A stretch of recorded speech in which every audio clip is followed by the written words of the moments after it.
हम सबके भी समीप भगवान हैं, लेकिन हमें दिखाई नहीं देते। दिखाई कब देंगे? जब हम सत्संग का आश्रय करें, किसी सच्चे सदगुरु का आश्रय करें। और सबसे बड़ी चीज, जिसके ऊपर भगवान की कृपा होगी महाराज, वही भगवान को समझ सकता है। बिना गोविंद की कृपा के, और गोविंद की कृपा होती है तो सूरदास भी भगवान को देख लेते। सूरदास जी महाराज नेत्र जिनके पास नहीं थे, जिनके पास नेत्र नहीं थे, उनको भी दर्शन देने चले आते। एक दिन की घटना है कि सूरदास जी बैठ करके मजीरा लेकर के भगवत भक्ति में डूबे हुए थे और बड़े भाव से गा रहे थे।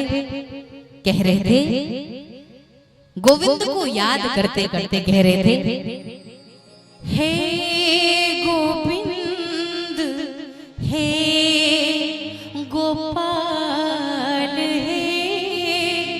गोविंद हे गोपाल। और गोविंद गोपाल गाते गाते कह रहे हैं, गोविंद मेरो है गोपाल मेरो है। इतने भाव से गाए, गाते गाते भजन में ऐसे लीन हुए कि भजन 3 बज गया रात का मारा। रात्रि के कितने बज गए? 3 बज गए। अच्छा ईमानदारी से बताओ, कब का शुरू किए थे? शाम में शुरू किए थे और रात्रि के कह रहे हैं भोर हो गई, 3 बज गया और पता ही नहीं चला। इस तरह से भजन में अपना मन लगा लिया।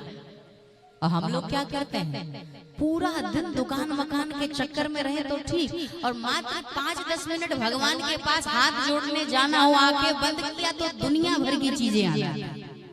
अरे अभी तो ये भी करना बाकी है, अभी तो वो भी करना बाकी है, जल्दी जल्दी पूजा भी ठीक से नहीं किया, पूजा तो बाद में कर लेंगे। भगवान तो अपने ही हैं, कहाँ भागे जा रहे हैं। पहले वो काम जरूरी, वो काम जरूरी, वो काम जरूरी, अब भगवान जरूरी थोड़ी, वो तो बाद में देखेंगे। और इसी भाव से पूरे जब दुनिया संसार में बैठे हैं, जब संसारिक काम करते हैं तो हमें भगवान कभी नहीं आते, और जब भगवान के पास बैठते हैं तो हमें संसार ही याद आते रहते हैं। तो भैया जब भगवान के पास बैठे हैं तो संसार याद आए, तो संसार में बैठे हैं तो भगवान याद क्यों नहीं आते? विचार करिए, हमें भगवान याद क्यों नहीं आते? यही विचार करने का समय। 3 बज गए रात के। भजन करते करते करते करते धीरे धीरे भोर होने लगे। जो अन्य साथ में सत्संगी थे वो उठ उठ कर चले गए। अब बाबा को लगा कि बहुत रात्रि हो गई, अब धीरे धीरे भोर होने वाली है, चलो यहाँ से चलते हैं। गौर से सुनिएगा माता। बाबा उठे, अपनी कुटिया की ओर जाने लगे, और जैसे ही अपनी कुटिया की ओर जाने लगे, कहते हैं साधकों ने लिखा कि एक कुआं था और एक गहरा कुआं, उस कुएं में गिर गए।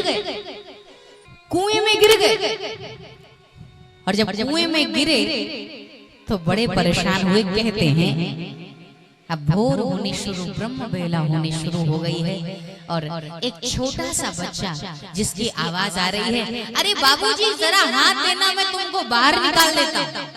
और वो आवाज किसी बड़े की नहीं, बल्कि 5 साल का कोई छोटा सा नन्हा सा बच्चा होगा। 5 साल का बच्चा कह रहा है, बाबूजी हाथ दो, कुएं से बाहर निकाल दो। और छोटे बच्चे ने जब बाबूजी के यानी सूरदास जी के हाथ पकड़े, और पकड़ करके, क्योंकि भगवान छोटे भी हैं तो भगवान बामन भी बन सकते हैं, भगवान विराट भी बन सकते हैं।